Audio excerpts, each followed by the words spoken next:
आज डोंगराळे तालुका मालेगाव येथील जी दुर्दैवी जी घटना घडली, त्या दुर्दैवी घटनेच्या अनुषंगाने मोठ्या प्रमाणात जनमानसात एक जी हळहळ आहे, समाज बांधवांमध्ये जी एक लाट संतापाची जी पसरली आहे, त्या प्रवृत्तीविरुद्ध सर्व व्यापारी समाज बांधव आज जे मोठ्या संख्येने उपस्थित राहिलेत। खरं तर या संदर्भात शासनाचा प्रतिनिधी म्हणून नाशिक एसपीसी मी सकाळी इथे येण्याच्या अगोदर माहिती घेतली। मी पुन्हा त्यांच्याशी आज बोलतो। सन्माननीय गिरीश भाऊ असतील, राज्याचे मुख्यमंत्री असतील, आम्ही यांना लेखी गृह खात्याचे डीजी असतील, या सर्वांना लेखी पत्राद्वारे करून या संदर्भातले जे दोषी आहे या संदर्भातल्या त्यांच्यावर कठोरात कठोर कारवाई होण्यात यावी।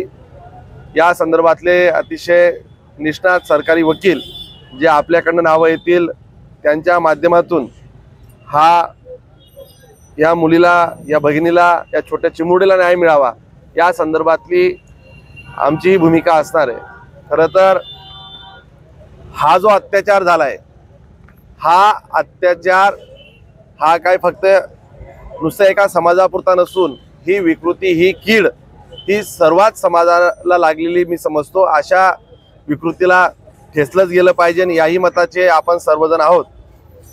या यज्ञाच्या संदर्भात खरं तर ही अशी काही नराधम विकृती ज्या असतात, या विकृती या समाजाला, या सामाजिक जीवनात जगणाऱ्या काही अप्रिय घटनांमुळे, या घटनांमुळे या काळीमा फासणाऱ्या घटना आहेत।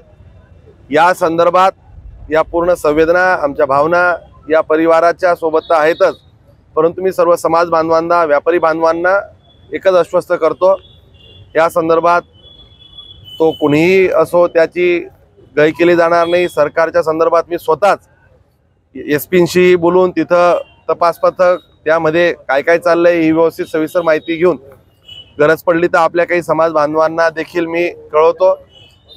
आज चाललंय की मालेगाव तालुक्यात स्वतः जाऊन त्या घटनास्थळी देखील काही आमचे प्रमुख लोक, मी स्वतः तिथं आज जायचं, जाऊन त्या घटनेची माहिती घेणारच आहे। आणि मी आपल्याला सांगतो की ही घटना खऱ्या अर्थाने अतिशय अप्रिय अशी घटना आहे। त्या नराधमाला कठोरात कठोर शिक्षा, फाशीची शिक्षा होण्यासाठी सरकारच्या वतीने जे जे लागेल ते मी देखील स्वतः लक्ष घालेल। जरी घटना मुळात एखाद्या आपल्या तालुक्याच्या किंवा जिल्ह्याच्या बाहेरची असली याचा अर्थ असा नाही, मी मुळात अशा घटना कुठेही घडल्यात तर अगदी त्या ठिकाणी स्वतः बऱ्याचदा लक्ष घालत असतो। आणि या घटनेमध्ये मी स्वतः एसपींशी बोलून त्या संदर्भातली काय काय चाललंय ते एकदा समजून घेऊन मी या घटनेचा स्वतः लक्ष घालून पाठपुरावा करतो, हे आपल्या सर्वांना सांगतो। आज जो समाज मनातला हा जो आपला जो रोष आहे हा स्वाभाविकच आहे की अशा घटना घडतात, परंतु मला असं वाटतं की ह्या घटना या काही समाजातल्या विकृती असतात की ज्या विकृती दिसताना अतिशय सकृतदर्शनी या प्राथमिक आपल्याला वाटतात की ही माणसं आहेत, परंतु माणसांच्या रूपातली हैवान की जी अशा प्रकारची कृत्य करतात, त्या संदर्भातल्या अशा कुठल्याही कृत्याच्या संदर्भात शासन प्रशासन बिलकुलही पाठीशी घालणार नाही। मी व्यक्तिशः या प्रकरणात लक्ष घालेल।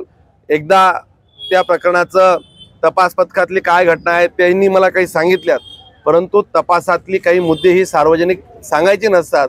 मी या निमित्तानं सर्व समाज बांधवांना एकच आश्वस्त करतो, या घटनेसोबत झालेल्या दुर्दैवी घटनेसोबत त्या आपल्या छोट्या भगिनीच्या परिवारासोबत आम्ही तर आहोतच, परंतु समोरच्यांना अधिक तीव्र गतीने त्यांना काय आपल्याला शासन करता येईल या संदर्भात मीही आपल्या 4-5 लोकांशी बोलतो। मी दुपारून त्या घटनास्थळी जाणार आहे, आपलीही काही 4-5 लोक असतील आणि या संदर्भात म्हणजे अगदी एसपींपासून तर सर्व या प्रशासकीय यंत्रणेसोबत मी स्वतः संपर्कात राहून या परिवाराला न्याय देण्याची भूमिका घेणार आहे। तालुका माझा आहे नाही आहे, मी या भागात कधी माझा एक स्वभाव आहे, अशा बऱ्याचशा ठिकाणी महाराष्ट्रात किंवा परिसरात ज्या घटना घडतात त्या घटनांमध्ये मी जातीने लक्ष घालतो आणि त्या शेवटच्या मुळापर्यंत न्याय देण्याची भूमिका कायम असते। बडगावची घडलेली घटना असेल त्या प्रकरणात देखील त्या परिवाराच्या सोबत आपण म्हणजे घडलेली घटना दुर्दैवी जरी असली परंतु परिवारासोबत राहण्याची भूमिका कायम घ्यायची ही एकंदरीत सामाजिक जाणीवांमधून आलेली ही परिस्थितीनं आम्ही पुढे येत असतो। मी सर्व समाज बांधवांना सांगतो की आपली 5-6 लोक घेऊन जर वेळ असेल तर या, नसेल तर मी तर जाणारच आहे। मी आपल्या सर्व समाज बांधवांच्या या अप्रिय घटनेमध्ये आपल्या सगळ्यांसाठी त्या मुलीला परिवाराला न्याय देण्यासाठी आपल्या सोबत आहे एवढंच आपल्याला सांगतो।